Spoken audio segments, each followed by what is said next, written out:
ప్రధానంగా అందుకే ఇది కూడా తీసుకున్నాం. ఇగో కేసీఆర్ చేసేటువంటి తప్పేంటి? నోటీసుల వెనక రాజకీయం ఉందా? కాళేశ్వరం ప్రాజెక్టుతో ఉపయోగం లేదా?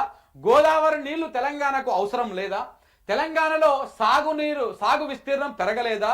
వరి సాగులో దేశంలోనే నెంబర్ 1 ఎలా అయ్యింది? తుమ్మిడేటి దగ్గర దొరికే నీటి లభ్యత ఎంత?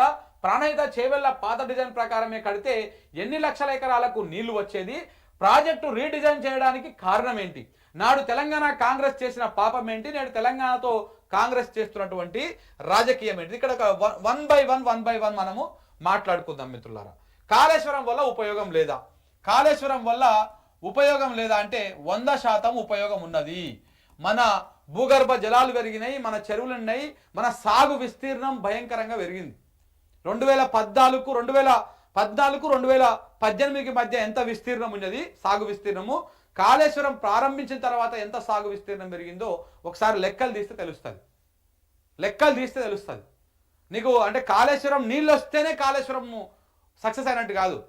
నువ్వు ఒక రిజర్వాయర్ దగ్గర, ఒక రిజర్వాయర్ 10 టీఎంసీలో ఒక 5 టీఎంసీ రిజర్వాయర్ దగ్గర నువ్వు నీళ్లు నిలిపామనుకో, ఎక్కడో ఉన్నటువంటి ఒక 25 కిలోమీటర్ల వరకు ఆ ప్రభావం ఉంటుంది. భూగర్భ జలాలు పెరుగుతూ ఉంటాయి ఆ కాలువల ద్వారా, రిజర్వాయర్ ద్వారా, వీటన్నిటి ద్వారా. సో కాబట్టి ఓన్ నీళ్ళు కాలువల ద్వారా నీళ్ళు ఇస్తేనే వచ్చినట్టు కాదు. ఇప్పుడు మా ఊరు ఉన్నది, మాకు ఒక 5 కిలోమీటర్లు 6 కిలోమీటర్ల దూరంలో ఏదో ఒక చిన్న చెరువు ఉంటుంది. నాకు తెలిసి అందులో ఒక 1/4 టీఎంసీ నీళ్ళు కూడా పట్టవు పూర్తి స్థాయిలో. లింగోటం చెరువు అంటారు. ఆ లింగోటం చెరువులో నీళ్ళు ఉన్నాయనుకో, లింగోటం చెరువులో ఎండాకాలం దాకా కూడా నీళ్ళు ఉన్నాయనుకో, మా బావులు మా బోర్లు ఎలుగుకి వస్తాయి. ఎలుగు కాదు అసలు, నీకు మొత్తము ఏమంటారు మోటార్లు మునిగేదాకా నీళ్ళు ఊరుతాయి. అట్లా ఉంటుంది ఊట దాని ప్రభావం. ఆ లింగోటం చెరువు ఎండిపోతే మా బోర్లు మా బావులు ఎండిపోయేది. మళ్ళీ దీనికి దగ్గర ఏం లేదు, అక్కడెక్కడో 7-8 కిలోమీటర్ దూరంలో ఉంటుంది ఆ చెరువు, చిన్న చెరువు అది. అట్లా ఉంటుంది అన్నమాట.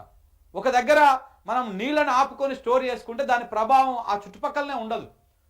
చాలా వరకు భూగర్భ జలాలు కానీ ఈ నీటి వనరులకు సంబంధించినటువంటి వ్యవహారం నడుస్తూ ఉంటుంది.